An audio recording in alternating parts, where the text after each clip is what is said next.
there is no soul, everything merges into everything else. What is referred to as Mahasamadhi or Mahaparinirvana is just this, that you slowly understand where the keys are and dismantle the karmic structure so that you become truly no more. When somebody dies, we say this person is no more. That's not true. If it has to find another body, the intensity of the structure should come down, it should become passive. If it is very intense, it cannot find, it has to hang. So this is what you're referring to as ghosts. They will become ghosts. It is not so, everybody becomes. It is just that they're more experienceable. They're more available to your experience because they have more intense karmic structures. So you people may experience them little more than other beings who die of old age. There have been many experiments where certain things were done to see that two people came over again and again together, repeatedly. This was done with a certain purpose.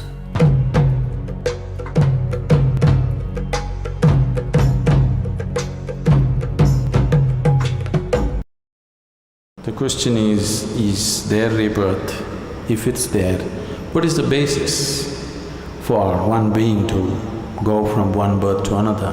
What is it that carries a person from one to another? Now if you need to understand this, you must have some understanding of the mechanics of who you are. I'm talking about the mechanics of how a human being is built. See, when you say I'm a human being, the outermost periphery is the physical body. In yoga, we look at everything as body because it is easier for you to understand that way. So we see the body as 5 dimensions or 5 sheets. Physical body is known as Annamaya Kosha. Annamaya Kosha means… Anna means the food. This is food body. Next one is called Manomaya Kosha, that means it's the mental body. The third one is called Pranamaya Kosha, which means the energy body. Physical body, mental body, energy body. All these 3 dimensions are physical.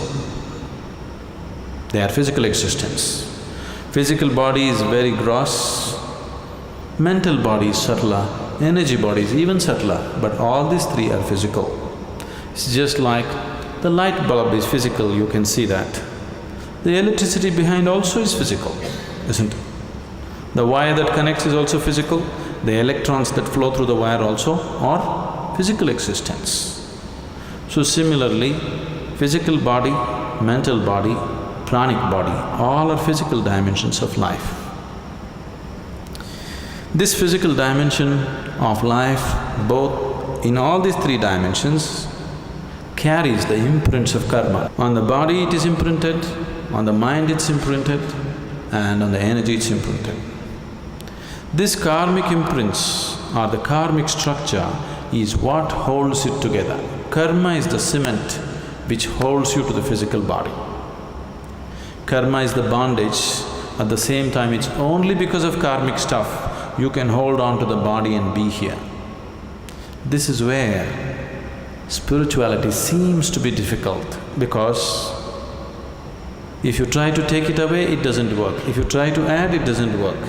You need to be just there. If you're just there, it's a moment. Now, the next 2 dimensions are called Vijnanamaya Kosha and Anandamaya Kosha.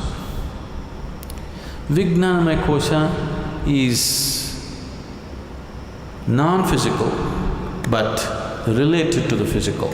It is like a transient state. Anandamaya Kosha is completely non-physical. So, Vijnanamaya Kosha and Anandamaya Kosha means it's the bliss body. There is a bliss body inside which is 100% non-physical. It has no form of its own. Only if the energy body, the mental body and the physical body are in shape, it can hold the bliss body in shape. If these things are taken away, the bliss body will just become a part of the cosmos. So whatever you are referring to as Atman or the soul is a fiction actually. In the sense, people are describing a certain limitation of the non-physical as a soul. But the body for the soul is still your karma. If the karmic structure is completely dismantled, there is no soul, everything merges into everything else. What is referred to as Mahasamadhi or Mahaparinirvana is just this, that you slowly understand where the keys are and dismantle the karmic structure so that you become truly no more. When somebody dies, we say, this person is no more. That's not true. That person is no more the way you know them, but they still very much exist. Now if you dismantle the karmic structure 100%, now you merge with the existence.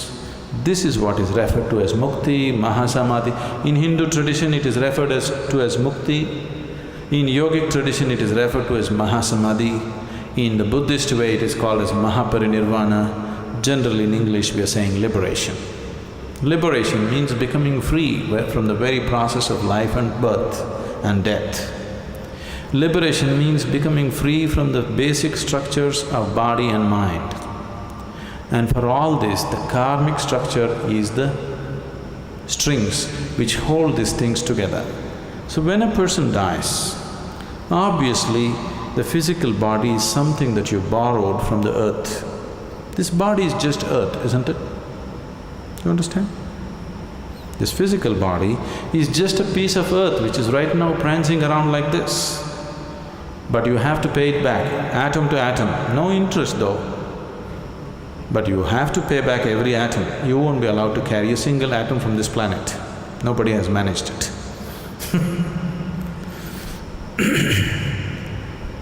Physical body will fall apart.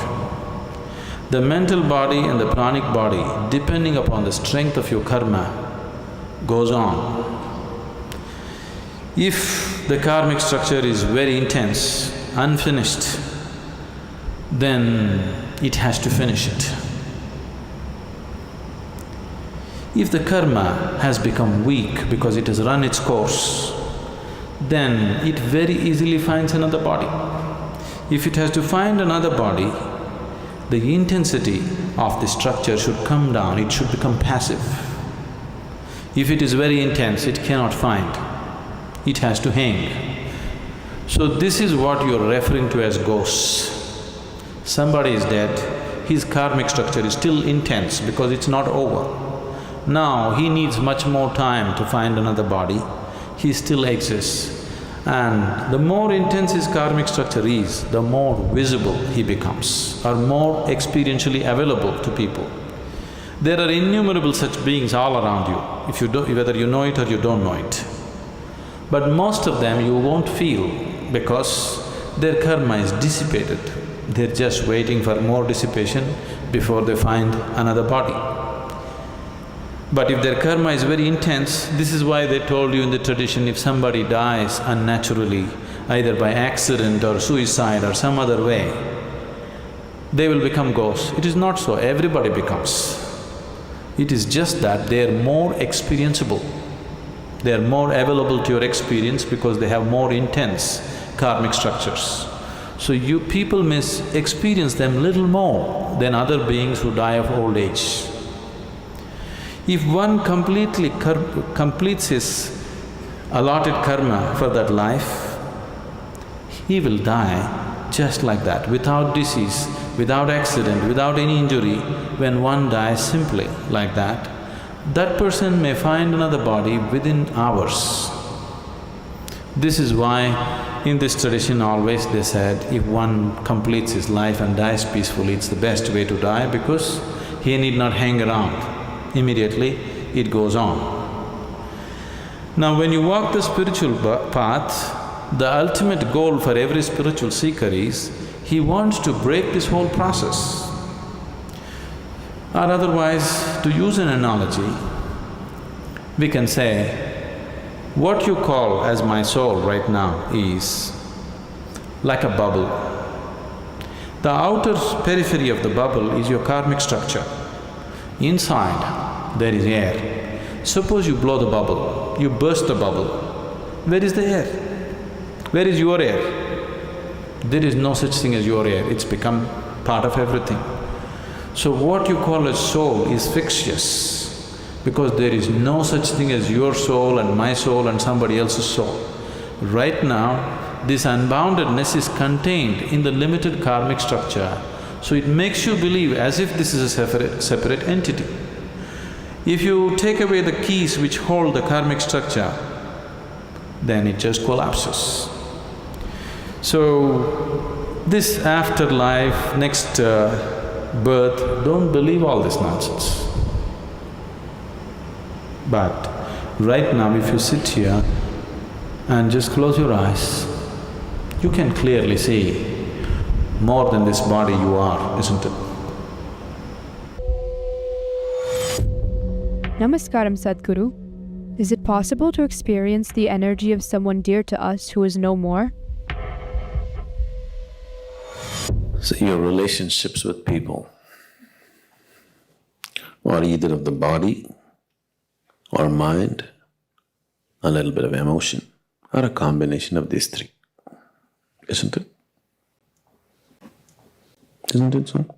All the relationships that you hold in your life, however dear they are to you, however close you think they are to you, you either know them in their mind a little bit, or you know them in your emotions, or maybe body. So these are the only three ways you know this person. Yes? All those three things, he is left here and gone. So you have no business with him. You got nothing to do with him. People are always trying to talk to their grandfathers, mediums, this, that. And I know for a long time they've been advertising that when you die, you will go and meet your family up there in heaven.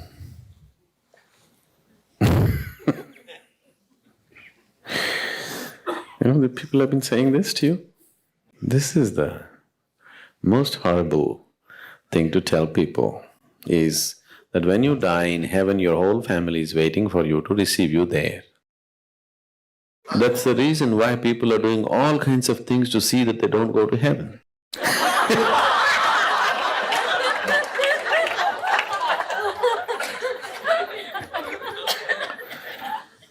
See, now this may sound brutal to you, but I want you to look at life the way it is. You want to be in Wonderland? It's up to you. You want to live in, you want to live like Alice? That's up to you. But you want to know reality, because if you want to transcend, you must know reality the way it is. Otherwise, how will you transcend? If you do not face reality just the way it is, the question of going beyond that doesn't arise at all in your life, isn't it? See it clearly. Take the dearest person in your life and please examine it carefully. What is it that you know about this person? Maybe you explored their body a little bit, not all of it, just a little bit. Maybe you know their mind a little bit, not at all of it. Maybe you know their emotions to some extent. Beyond this, what do you know about this person? Anything? Nothing at all, isn't it? So that's how deep you're able to go with a person. Physical body, mind, emotion. All these three things are dropping when he dies. So once he dies, he's not your business anymore.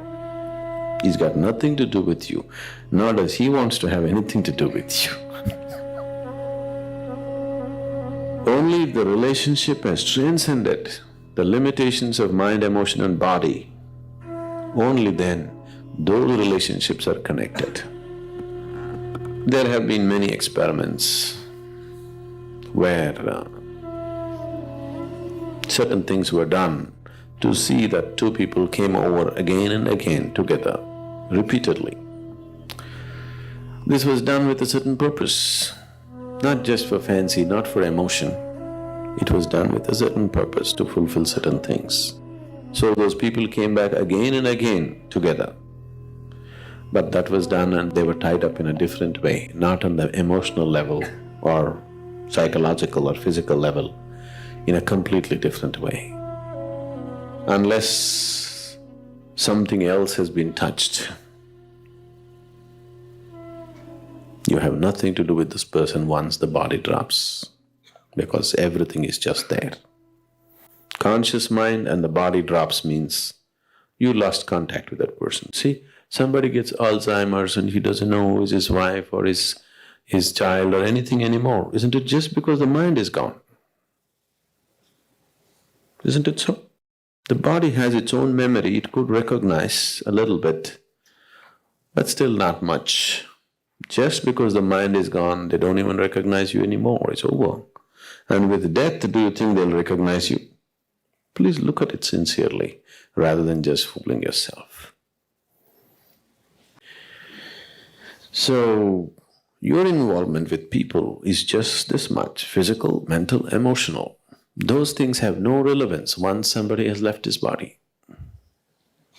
So your business with them is over.